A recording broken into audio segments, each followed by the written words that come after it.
நண்பர்கள் அனைவருக்கும் வணக்கம். நண்பர்களே, தற்பொழுது நாம் காண இருக்கக்கூடிய பகுதியானது ஆசிரியர் நியமன தேர்வு மற்றும் பயிற்றுனர் தேர்வு UGTRB 2023 PRTE தேர்வு எழுதி பணிக்காக காத்து கொண்டு இருக்கக்கூடிய நமது குழு நண்பர்களின் கவனத்திற்கு.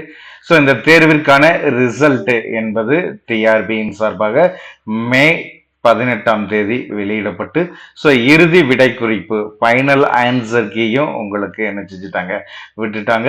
இதுல பாத்தீங்கன்னா நம்ம தெரிவிச்சிருக்கக்கூடிய அப்ஜெக்ஷன் எல்லாத்தையுமே இணைத்து உங்களுக்கு ஃபைனல் ஆன்சர் கீ அதே மாதிரி விடை குறிப்போட ரிசல்ட் வெளியிட்டு பணிக்காக ஒவ்வொரு ஆசிரியருமே காத்து கொண்டு இருக்கக்கூடிய சூழ்நிலையில இந்த மே 18ற்கு முன்பாக ஆசிரியர்களுடைய வேண்டுதல், அது மட்டும் இல்லாம ஆசிரியர்களுடைய எதிர்பார்ப்பானது இந்த தேர்வினுடைய முடிவு எப்பொழுது வெளியாகும் என்பதுதான் எல்லோருமே எதிர்பார்த்த பகுதி. ரிசல்ட் எப்போ வரும் தான் எல்லாருமே எதிர்பார்க்கக்கூடிய தேர்வு. இந்த ரிசல்ட் வெளிவந்த பிறகு நிறைய ஆசிரியர்களுக்கு ஒரு அதிர்ச்சிகரமான செய்தி, அது மட்டும் இல்லாம அதிர்ச்சிக்கு உள்ளான செய்தியாக நாம் பார்க்கக்கூடிய பகுதியானது உங்களுக்கு நம்ம சொல்லக்கூடியது ஸ்டார் கொஸ்டின். இந்த ஸ்டார் கொஸ்டின்ங்கிறது டிஆர்பில தவிர்க்க முடியாத ஒன்றாக இருக்குது. ஒவ்வொரு போட்டித் தேர்வுகளுமே ஒரு குறிப்பிட்ட வினாக்களானது ஸ்டார் கொஸ்டின். அதே மாதிரி குறிப்பிட்ட வினாவிற்கு ஒன்றுக்கு மேற்பட்ட விடை சொல்லி என்ன எடுத்துட்டு இருக்கிறாங்க. இதை குறித்து ஃபுல் தகவல்கள் இன்று காலை நம்ம உங்களுக்கு ஒரு வீடியோ கொடுத்துருக்கோம். ஒவ்வொரு சப்ஜெக்ட் வைஸா எவ்வளவு ஸ்டார் கொஸ்டின் இருக்குது. தமிழை பொறுத்த வரைக்கும் உங்களுக்கு இருக்கக்கூடிய ஸ்டார் கொஸ்டின் பாத்தீங்கன்னா 6 கொஸ்டின் பிளஸ் 3 கொஸ்டினுக்கு ஒன்றுக்கு மேற்பட்ட விடை. அதே மாதிரி இங்கிலீஷை பொறுத்த வரைக்கும் உங்களுக்கு 13 ஸ்டார் கொஸ்டின் ஆனது வெளியிட்டு இருக்காங்க. அதே மாதிரி 12 கொஸ்டினுக்கு ஒன்றுக்கு மேற்பட்ட விடை. டோட்டலா 25. சரிங்களா? டோட்டலா 25 கொஸ்டின். அதே மாதிரி மேத்தமெட்டிக்ஸ்ல எடுத்துக்கிட்டோம்னா மேக்ஸ்ல இதே ரேஷியோ தான் உங்களுக்கு இருக்குது. கிட்டத்தட்ட 17 கொஸ்டின் ஸ்டாரு. அதே மாதிரி 3 கொஸ்டினுக்கு ஒன்றுக்கு மேற்பட்ட விடை. சரிங்களா? அதே மாதிரி ஹிஸ்டரி பாடப்பிரிவு ஜியோகிராபி எல்லாம் எடுத்துக்கிட்டீங்கன்னா ஹிஸ்டரிக்கு 13 ஸ்டாரு, ஜியோகிராபிக்கு 11 சொல்லி தொடர்ச்சியாக தரமான ஆசிரியர்களை உருவாக்க வேண்டும் என்று முயற்சி மேற்கொண்ட டிஆர்பி சொல்லக்கூடிய அரசு சொல்லக்கூடிய தகவலை டிஆர்பி வழிநடத்தும் சொல்லி நம்ம பார்க்கின்ற பட்சத்துல இதுல ஆசிரியர்களை தேர்வு செய்யக்கூடிய அமைப்பே பாத்தீங்கன்னா எடுக்கக்கூடியது டோட்டலா 180 கொஸ்டின் தான் எடுக்க போறாங்க ஒரு சப்ஜெக்டுக்கு. சரிங்களா? இந்த 180 கொஸ்டினுக்கு பாத்தீங்கன்னா சரியாக பார்த்து எடுப்பதிலேயே இவ்வளவு தவறுனா நம்ம ஆன்சர் எழுதக்கூடிய ஆசிரியர்களுடைய மனநிலையை பாத்தீங்கன்னா புரிந்து கொள்ளவில்லை என்கிறது தான் இதனுடைய வெளிப்பாடு. நிறைய ஆசிரியர்கள் காலையில நம்ம கொடுத்திருக்கக்கூடிய வீடியோக்களையும் சரி, இதற்கு முன்பாகவும் சரி, டிஆர்பியோட ஹெல்ப் லைனுக்கு கான்டாக்ட் பண்ணியும் சரி, நிறைய ஆசிரியர்கள் தங்களுடைய குமுறல்களை பாத்தீங்கன்னா வெளிப்படுத்திட்டு இருக்கிறாங்க.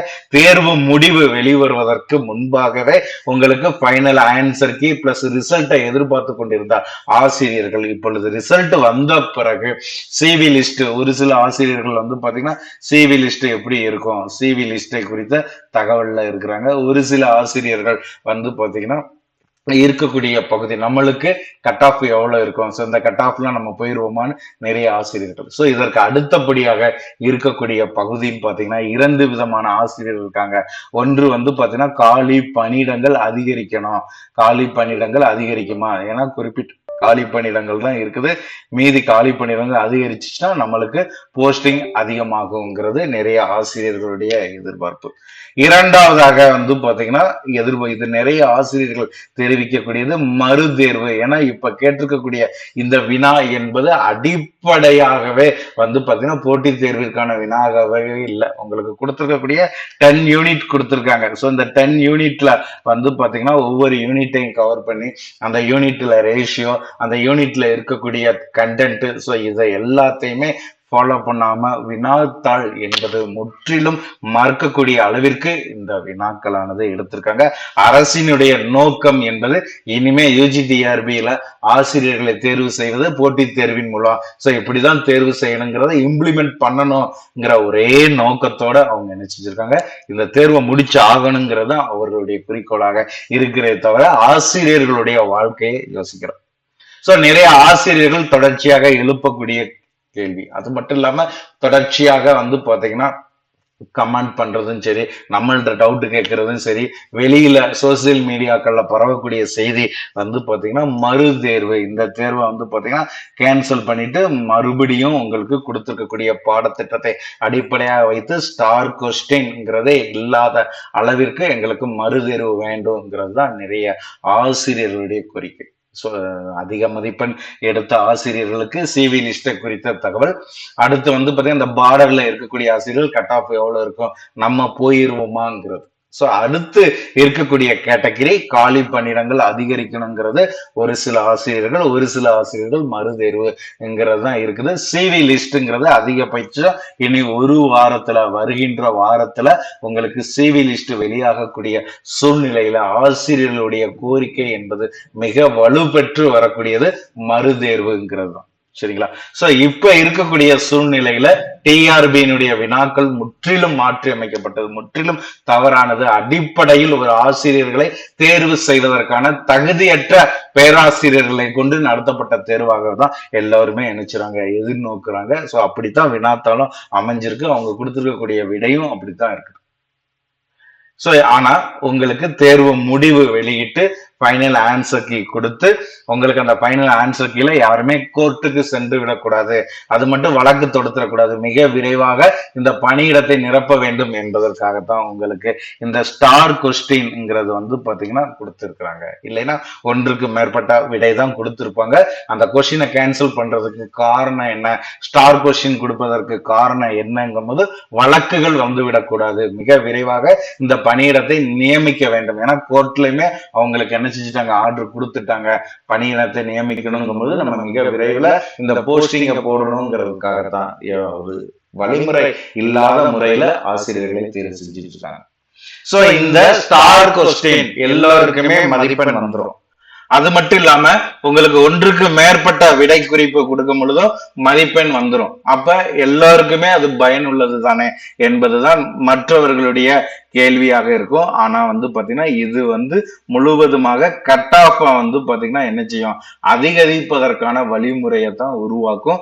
அது மட்டும் இல்லாம சிறந்த முறையில் பயிற்சி எடுத்திருக்கக்கூடிய ஆசிரியர்களுடைய மனநிலை என்பது மட்டும் இல்லாம அவர்களுடைய அரசு பணிங்கிற கனவையும் இது என்ன செய்யும், சிதைக்கும் என்பதுலதான் இந்த ஸ்டார் கொஸ்டின்ங்கிறதுல நம்மளுக்கு ஒத்துவே வராது.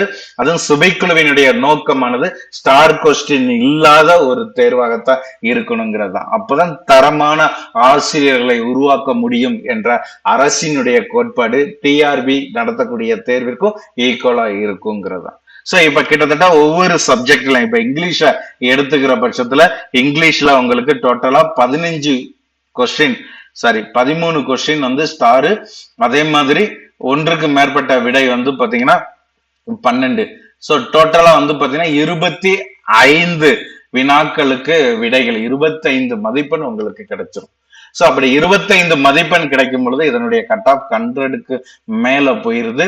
அது மட்டும் இல்லாம நல்லா படிக்கிறவங்க வந்து பாத்தீங்கன்னா அவங்களுக்கு 25, ஏனோதானு எழுதக்கூடிய ஆசிரியர்களும் 25 வரும் பொழுது, சோ இதனுடைய மீதி வினாக்கள் வந்து நம்ம என்ன செய்யறோம், ஆப்ஷன் ஏ பி சி டில நம்ம புள்ளி வைக்கும் பொழுது குறிப்பிட்ட மதிப்பெண் அதிகரிக்க ஆரம்பிச்சிருங்கிறது தான். அப்ப தரமான ஆசிரியர்களை உருவாக்க வேண்டும் என்ற ஒரு பகுதி இதுல வராது. அது மட்டும் இல்லாம நிறைய ஆசிரியர்கள் எழுப்பக்கூடிய வினாக்களானது இந்த ஃபைனல் ஆன்சர் கீழே மதிப்பெண்கள் வந்து பாத்தீங்கன்னா என்ன செய்யுது, குறையுது. எங்களுக்கு வந்து ஒரு வெளிப்படை தன்மை இல்லாத பகுதியாக நிறைய ஆசிரியர்கள் வந்து நம்மள்டையுமே சொல்லக்கூடிய பகுதியானது. இதுல வந்து எனக்கு முதல்ல மதிப்பெண் கூடி இருந்துச்சு, இப்ப மதிப்பெண் குறையுது.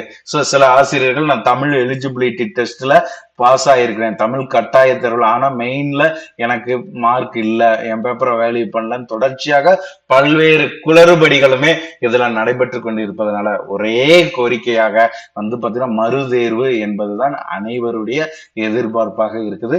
சோ இந்த மறுதேர்வு என்பதற்கு வாய்ப்புகள் என்பது மிகவும் குறைவு.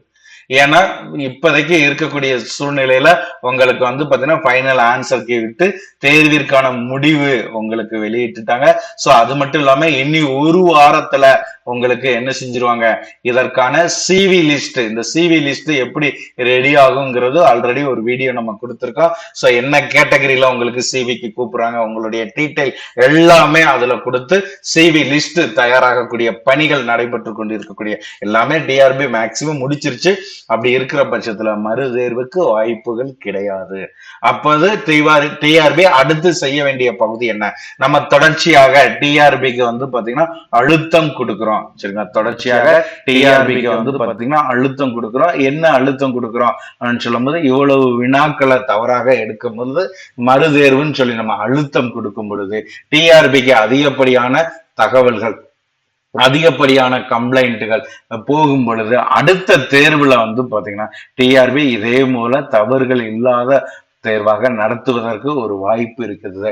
அது மட்டும் இல்லாம இப்பொழுது பாதிக்கப்பட்டுள்ள ஆசிரியர்களுக்கு வந்து பாத்தீங்கன்னா காலி பணியிடங்களை அதிகரிப்பதற்கான வழிமுறைகளை மேற்கொள்ளலாம். சரிங்களா, சோ நிறைய பேர் மதிப்பெண் எடுத்து பாதிக்கிறாங்கன்னு சொல்கின்ற பட்சத்துல கரண்ட்ல இருக்கக்கூடிய வேக்கன்சி வரைக்கும் காலி பணியிடங்களை நிரப்புவதற்கு ஒரு வாய்ப்பு இருக்கும். ஆகவே தேர்வில் வெற்றி பெற்ற ஆசிரியர்களாக இருக்கட்டும், அது மட்டும் இல்லாம தேர்வில் வந்து பாத்தீங்கன்னா மயிர் இலையில் தங்களுடைய வாய்ப்பை இழக்கக்கூடிய ஆசிரியர்களாக இருக்கட்டும், கட் ஆஃப்குள்ள வர முடியாத ஆசிரியர்களாக இருக்கட்டும், சோ அனைவருமே அடுத்து செய்ய வேண்டிய பகுதி மறுதேர்வு என்பது மிக சிரமப்பட்டு கடந்த ஒரு ஆண்டுகளாக நிறைய ஆசிரியர்கள் தொடர்ச்சியாக பயிற்சி எடுத்திருக்காங்க.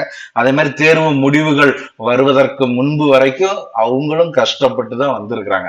அப்படிங்கிற மறு தேர்வு என்பது இதற்கு சாத்தியக்கூறு அற்றது. இதற்கான ஒரு முடிவை நோக்கி செல்வதாக இருக்காது. ஆகவே காலை பணியிடங்களை அதிகரிப்பதற்கான வழிமுறைகளை ஆசிரியர்கள் எடுக்கின்ற பட்சத்துல நம்மளுக்கான பணி உறுதியாகும் என்பதுதான். ஆகவே ஆசிரியர்கள் தொடர்ச்சியாக நம்மளிடமே எழுப்பக்கூடிய கேள்வி மறுதேர்வு, அதே மாதிரி காலி பணியிடம் தொடர்ச்சியாக வாட்ஸ்அப்லயும் சரி, நம்ம கொடுக்கக்கூடிய வீடியோ கமெண்ட்லயும் சரி, சோ தொடர்ச்சியாக ஆசிரியர்கள் எழுப்பக்கூடிய பகுதி, எல்லா ஆசிரியர்களும் ஒற்ற புள்ளிகள் காலி பணியிடங்கள் அதிகரிக்க வேண்டும் என்ற நோக்கோடு செயல்படுகின்ற பட்சத்துல இதற்கான ஒரு முழுமையான தீர்வு கிடைக்கும். ஆகவே ஒவ்வொரு ஆசிரியர்களுமே இந்த வழிமுறையை பின்பற்றுங்க. சோ இதை குறித்து வேறு ஏதாவது செய்திகள் உங்களுக்கு கிடைக்கின்ற பட்சத்துல உடனுக்குடன் ஆசிரியர்களுக்கு பகிரப்படும்.